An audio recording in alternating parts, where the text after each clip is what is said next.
تدبر قرآن امین احسن اصلاحی سورہ انبیاء آیات 34 تا 47 آگے کا مضمون۔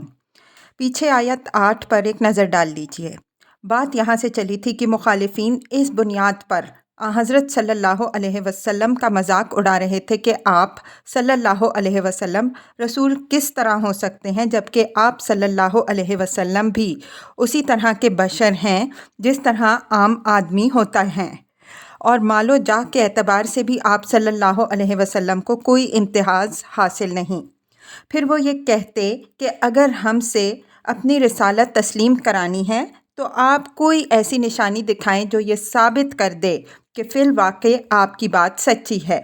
اوپر کی آیات میں نشانیوں کے مطالبہ کا جواب دیا۔ اب آگے کی آیات میں حضرت صلی اللہ علیہ وسلم کو تسلی دی جا رہی ہے کہ تم ان لوگوں کے استہزاء کی پرواہ نہ کرو۔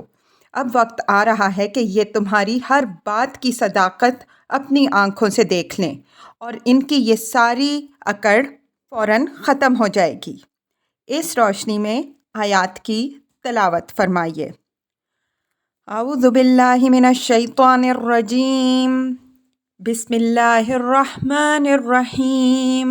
وما جعلنا لبشر من قبلك الخلد افإن مت فهم الخالدون كل نفس ذائقة الموت ونبلوكم بالشر والخير فتنة وإلينا ترجعون وإذا رآك الذين كفروا إن يتخذونك إلا هزوا أهذا الذي يذكر آلهتكم وهم بذكر الرحمن هم كافرون خلق الإنسان من عجل سأريكم آياتي فلا تستعجلون ويقولون متى هذا الوعد إن كنتم صادقين لو يعلم الذين كفروا حين لا يكفون عن وجوههم النار ولا عن ظهورهم ولا هم ينصرون بل تأتيهم بغتة فتبهتهم فلا يستطيعون ردها ولا هم ينظرون وَلَقَدِ اسْتُهْزِئَ بِرُسُلٍ مِّن قَبْلِكَ فَحَاقَ بِالَّذِينَ سَخِرُوا مِنْهُم مَّا كَانُوا بِهِ يَسْتَهْزِئُونَ قُلْ مَن يَكْلَؤُكُم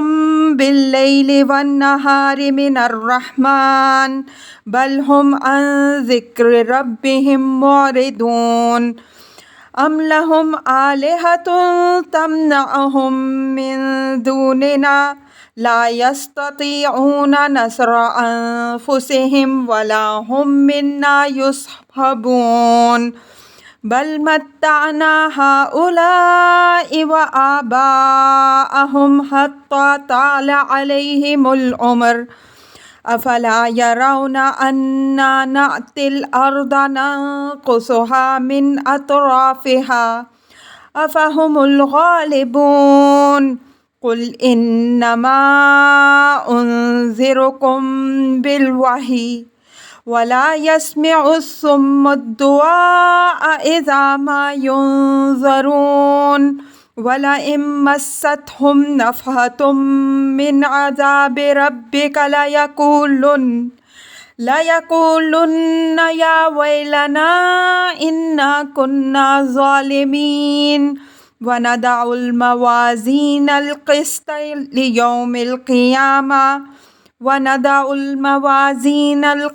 لِيَوْمِ الْقِيَامَةِ فَلَا تُظْلَمُ نَفْسٌ شَيْئًا وَإِن كَانَ مِثْقَالَ حَبَّةٍ مِّنْ خَرْدَلٍ آتَيْنَا بِهَا وَكَفَى بِنَا حَاسِبِينَ۔ ترجمہ۔ اور ہم نے تم سے پہلے بھی کسی انسان کو ہمیشہ کی زندگی نہیں بخشی تھی، تو کیا اگر تم مر جانے والے ہو تو یہ ہمیشہ رہنے والے ہیں؟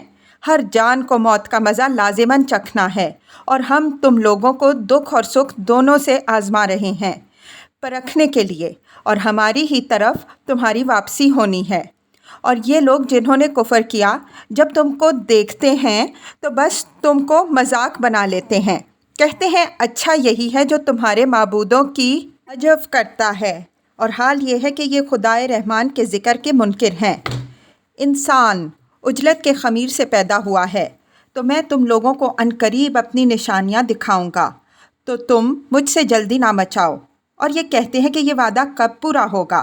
اگر تم سچے ہو، کاش یہ کفر کرنے والے جان پاتے اس وقت کو جب کہ عذاب نار کو نہ اپنے چہروں سے دفع کر سکیں گے، نہ اپنی پیٹھوں سے، اور نہ ان کی کسی طرف سے کوئی مدد ہوگی، بلکہ وہ اچانک ان پر آ دھمکے گا اور ان کو مبہوت کر دے گی۔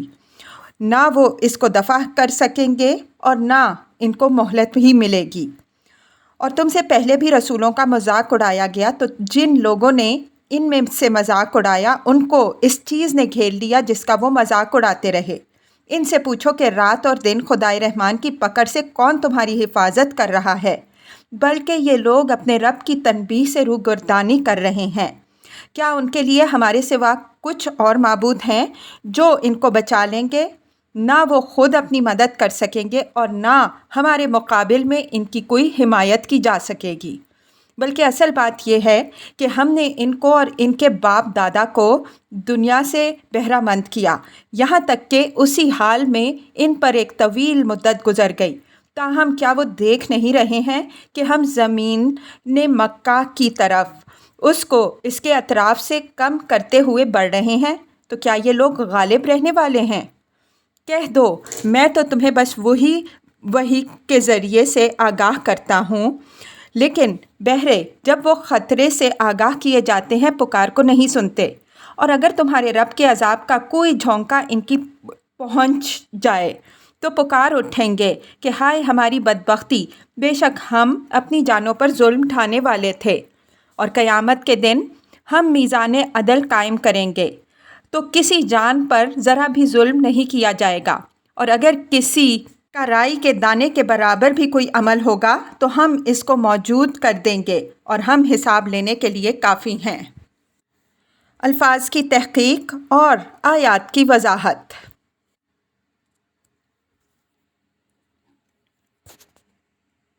وَمَا جَعَلْنَا لِبَشَرٍ مِّن قَبْلِكَ الْخُلْدَ أَفَإِن مِّتَّ فَهُمُ الْخَالِدُونَ كُلُّ نَفْسٍ ذَائِقَةُ الْمَوْتِ وَنَبْلُوكُم بِالشَّرِّ وَالْخَيْرِ فِتْنَةً وَإِلَيْنَا تُرْجَعُونَ۔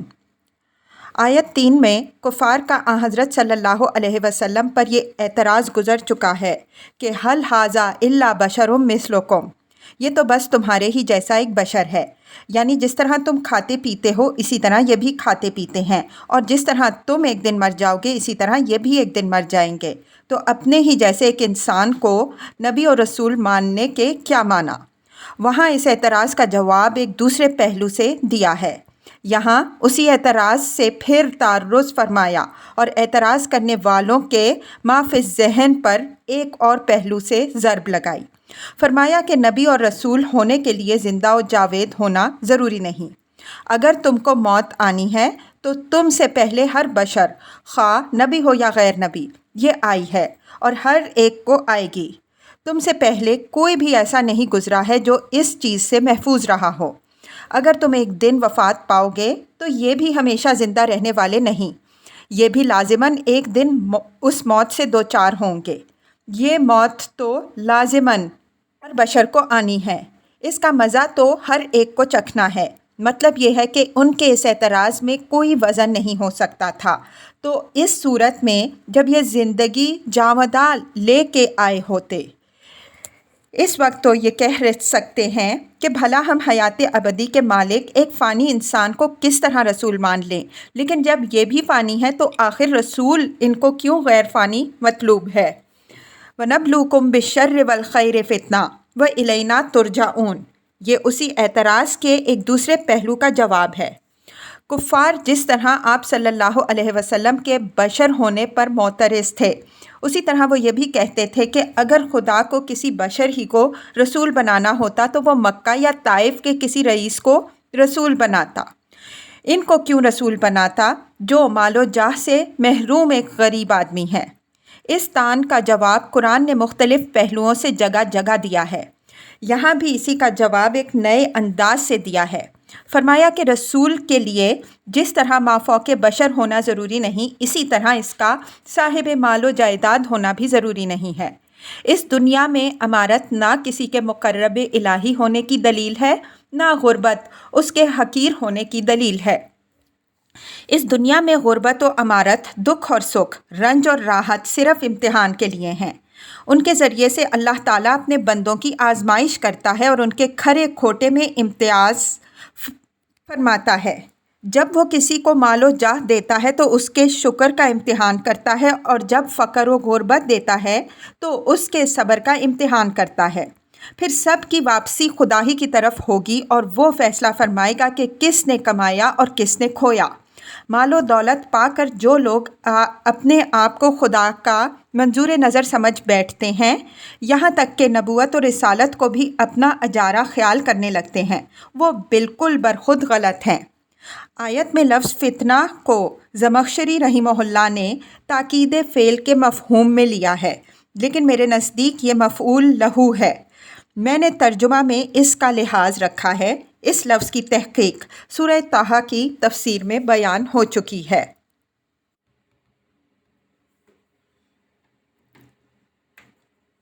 اِذَا رَآكَ الَّذِينَ كَفَرُوا إِن يَتَّخِذُونَكَ إِلَّا هُزُوًا أَهَٰذَا الَّذِي يَذْكُرُ آلِهَتَكُمْ وَهُمْ بِذِكْرِ الرَّحْمَٰنِ هُمْ كَافِرُونَ۔ حضرت صلی اللہ علیہ وسلم کا جس انداز اور جس لب و لہجے میں وہ مذاق اڑاتے، یہ اس کا حوالہ ہے۔ فرمایا کہ توحید اور قیامت کے یہ منکرین جہاں کہیں تمہیں دیکھ پاتے ہیں تمہارا مذاق اڑاتے ہیں، اور بڑی تحقیر کے انداز میں کہتے ہیں کہ اچھا یہی ہے جو تمہارے معبودوں کا ذکر کرتا ہے یعنی برائی کے ساتھ ذکر کرتا ہے۔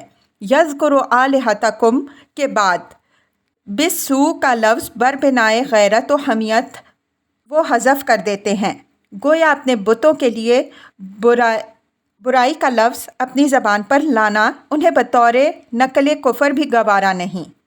یذکر آلہتکم میں ضمیر خطاب اپنے عوام کو بھڑکانے کے لیے ہے۔ یوں نہیں کہتے کہ ہمارے معبودوں کی حجو کرتا ہے، بلکہ یوں کہتے ہیں کہ تمہارے معبودوں کی حجو کرتا ہے۔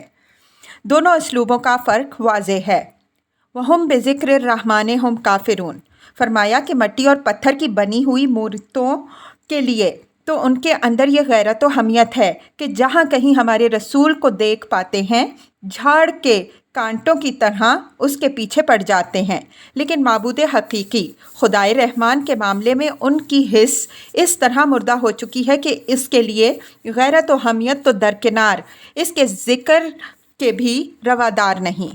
یہ امر یہاں ملحوظ رہے کہ جو لوگ کسی شرک میں مبتلا ہوتے ہیں ان کے دل ایسے اوندھے ہو جاتے ہیں کہ اپنے شرکاء کے لیے تو ان کی حس اتنی تیز ہو جاتی ہے کہ ان کی حمیت و حمایت میں وہ ہر ایک سے لڑنے کے لیے آستین چڑھائے رہتے ہیں، لیکن خدا کے معاملے میں وہ بالکل بے غیرت ہوتے ہیں۔ اگر ان کے سامنے کوئی نعوذ باللہ خدا کو گالی بھی دے تو بھی ان کے اندر کوئی حرکت پیدا نہیں ہوتی۔ اس کی ایک خاص نفسیاتی وجہ یہ ہے کہ جس کی طرف قرآن مجید نے بھی بعض جگہ اشارہ فرمایا ہے۔ کسی موضوع مقام پر اس کی وضاحت آئے گی۔ خلق الانسان من اجل سأریکم آیاتی فلا تستعجلون ویقولون متی ھذا الوعد ان کنتم صادقین۔ انسان سے مراد یہاں مذاق اڑانے والے ہی لوگ ہیں، ایسے ناشائستہ لوگ ہی ہیں جن کا ذکر عام لفظ سے کر دیا۔ فرمایا کہ پیغمبر اور اس کے ساتھیوں کا تحقق کرنے کے لیے یہ لوگ یہ بھی کہتے ہیں کہ جس عذاب کی دھمکی سنا رہے ہو آخر وہ کہاں اٹکا ہوا ہے؟ اگر سچے ہو تو اس کو لا کر دکھا کیوں نہیں دیتے کہ اس نزاع کا فیصلہ ہو جائے؟ جواب میں ارشاد ہوا کہ یہ تاخیر تو خدا کی عنایت سے ہو رہی ہے، وہ چاہتا ہے کہ جو لوگ اس فرصت سے فائدہ اٹھانا چاہتے ہوں وہ فائدہ اٹھا کر توبہ و اصلاح کر لیں، لیکن انسان بڑا ہی جلد باز پیدا ہوا ہے۔ یہ لوگ اس فرصت سے فائدہ اٹھانے کے بجائے عذاب کے لیے جلدی مچائے ہوئے ہیں۔ اس کے بعد ان کو خطاب کر کے تہدیدہ کے انداز میں فرمایا کہ اگر عذاب کے طلبگار ہو تو جلدی نہ مچاؤ، میں بہت جلد اپنے عذاب کی نشانیاں تم کو دکھاؤں گا، جس سے تم پر واضح ہو جائے گا کہ پیغمبر جس چیز سے تمہیں آگاہ کر رہا ہے وہ دنیا میں بھی تمہارے سامنے آ کے رہے گی اور آخرت میں بھی تم اس سے دوچار ہوگے۔ لو یعلم الذین کفروا حین لا یکفون عن وجوہہم النار ولا عن ظہورہم ولا هم ینصرون۔ یہ با انداز حسرت فرمایا کہ آج تو یہ اس ڈھٹائی کے ساتھ عذاب کا مطالبہ کر رہے ہیں اور اس کے لیے جلدی مچائے ہوئے ہیں۔ کاش یہ اس وقت کا بھی کچھ اندازہ کر پاتے جس وقت خدا کے عذاب کی آگ ان کو آگے پیچھے ہر طرف سے گھیر لے گی اور ان کی بے کسی کا یہ حال ہوگا کہ نہ یہ اپنے آگے سے اس کو دفع کر سکیں گے نہ پیچھے سے، اور نہ ان کی کسی قسم کے حمایتی کی طرف سے مدد حاصل ہوگی جن کی جمعیت پر ان کو ناز ہے، اور نہ ان معبودوں ہی سے ان کو کچھ سہارا مل سکے گا جن کے بل پر وہ خدا سے اکڑ رہے ہیں۔ بل تأتیہم بغتۃ فتبہتہم فلا یستطیعون ردہا ولا ہم ینظرون۔ فرمایا کہ وہ جب آئے گی تو وقت بتا کر نہیں آئے گی، اس کا صحیح وقت نہ کسی کو معلوم ہے نہ کسی کو معلوم ہو سکتا ہے، اس وجہ سے یہ نہ پوچھو کہ وہ کب آئے گی، وہ جب اس کا وقت آ جائے گا اچانک آ دھمکے گی، اس وقت نہ اس کا امکان ہوگا کہ وہ اس کو دفع کر سکیں اور نہ ان کو اس کے بعد کوئی مہلت ہی دی جائے گی کہ وہ ذرا دم لیں یا توبہ و اصلاح کر کے اس سے چھٹکارا حاصل کر سکیں۔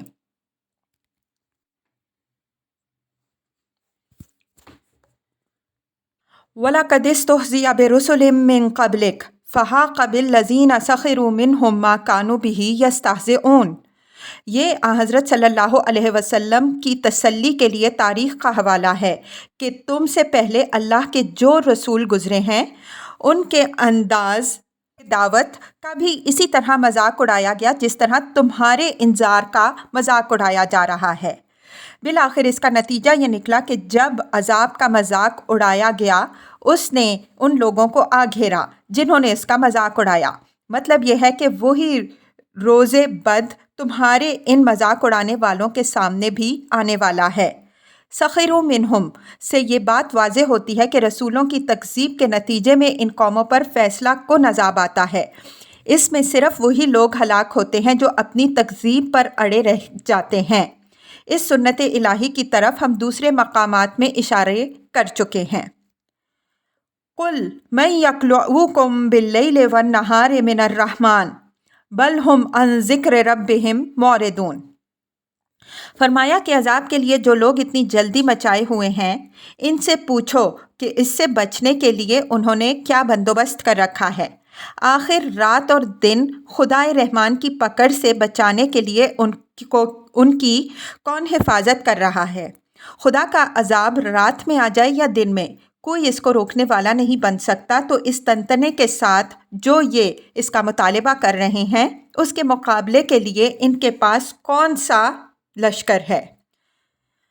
بل ہم عن ذکر ربہم معرضون، یہ ان کی بدبختی پر اظہار افسوس ہے کہ ان کے اس سارے تنتنا کی عمارت ریت پر قائم ہے۔ یہ نہیں ہے کہ خدا کی پکڑ سے بچنے کے لیے انہوں نے کوئی انتظام کر رکھا ہے جس کے بل پر اکڑ رہے ہوں، بلکہ انجام سے بے پرواہ ہو کر خدا کی یاد دہانی سے اعراض کرنے والے بنے ہوئے ہیں۔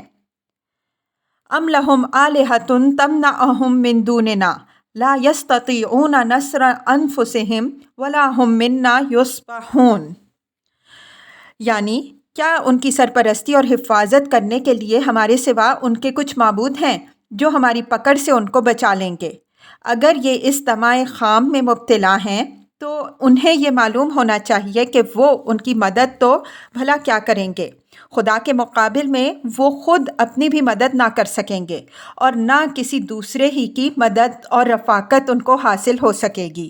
یہ امر یہاں ملحوظ رہے کہ مشرکین کے خود تراشیدہ اصنام کی اول تو کوئی حقیقت تھی ہی نہیں۔ اگر بالفرض کسی کا کوئی وجود تھا تو اس کی بابت فرمایا کہ وہ خدا سے خود اپنے کو نہ بچا پائیں گے تو دوسروں کو بھلا کیا بچائیں گے؟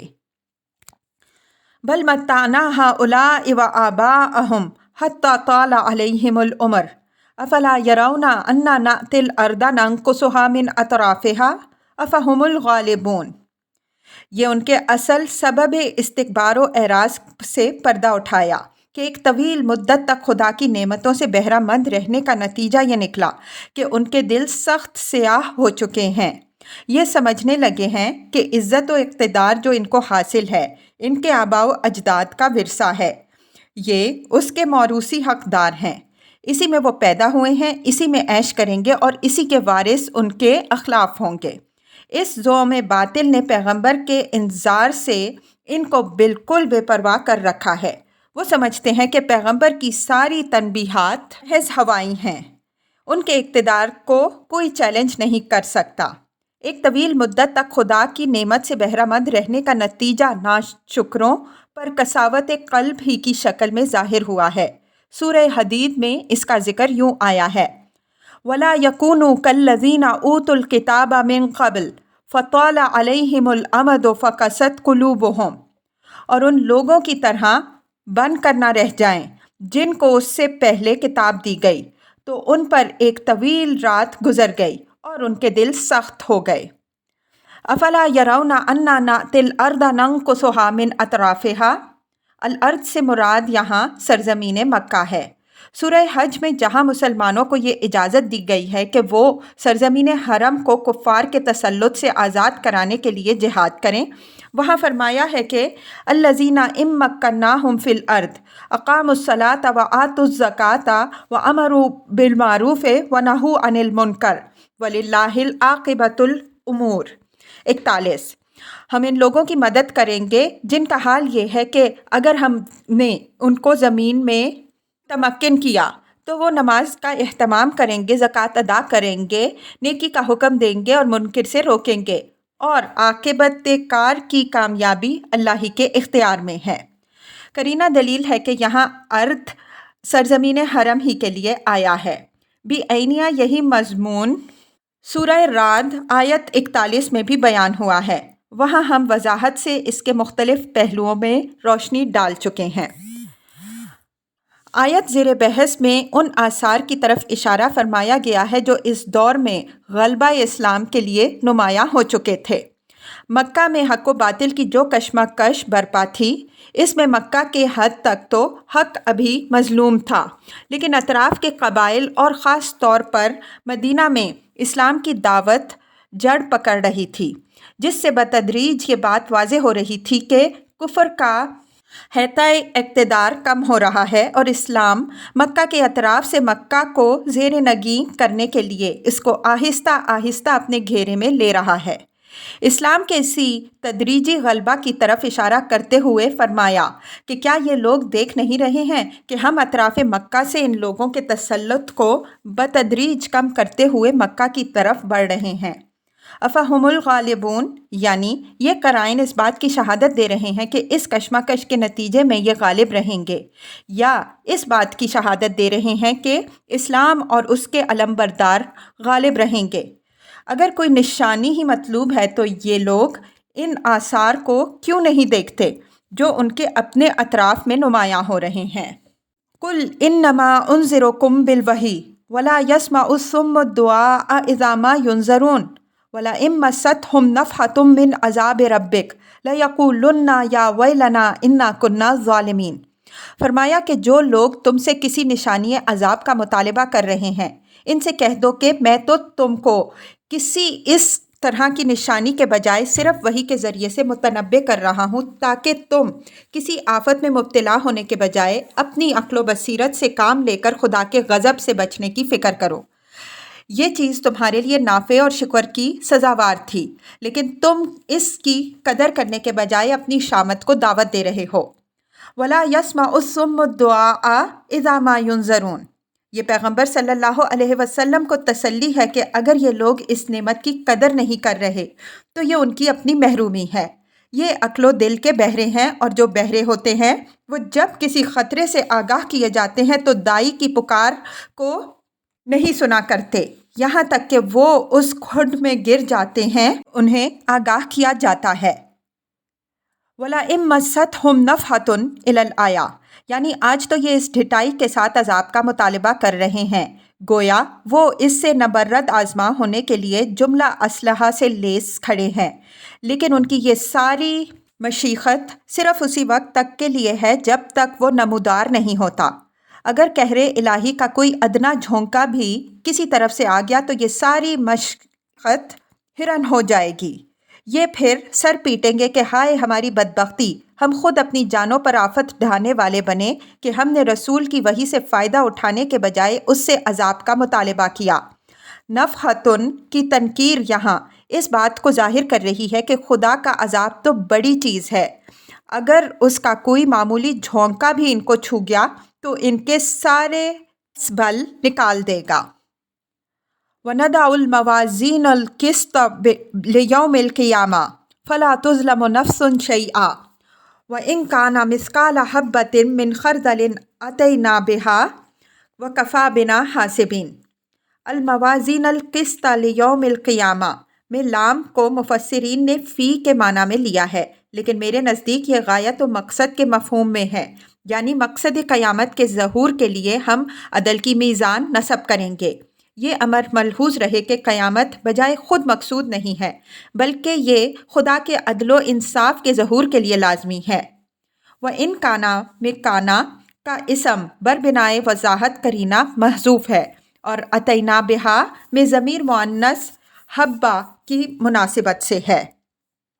فرمایا کہ مقصد قیامت یعنی جزا اور سزا کو بروئے کار لانے کے لیے ہم عدل کی میزانیں نصب کریں گے، تو اس دن کسی جان پر کوئی ظلم نہیں ہوگا، بلکہ ہر جان ٹھیک ٹھیک کانٹے کی تول اپنے اعمال کا بدلہ پائے گی۔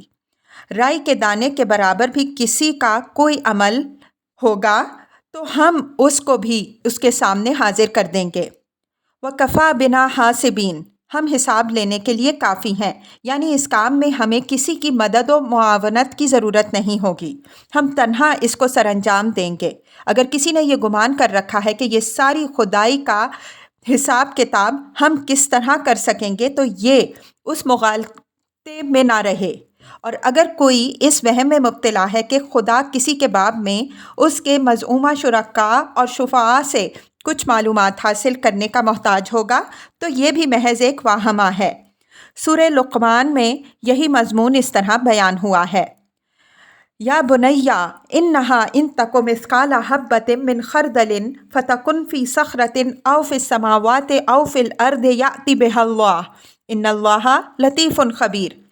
اے میرے بیٹے، کوئی عمل رائی کے دانے کے برابر بھی ہوگا تو خواہ وہ کسی گھاٹی میں ہو یا آسمانوں میں ہو یا زمین میں، خدا اس کو موجود کر دے گا۔ بے شک خدا بڑا ہی باریک بین اور بڑی ہی خبر رکھنے والا ہے۔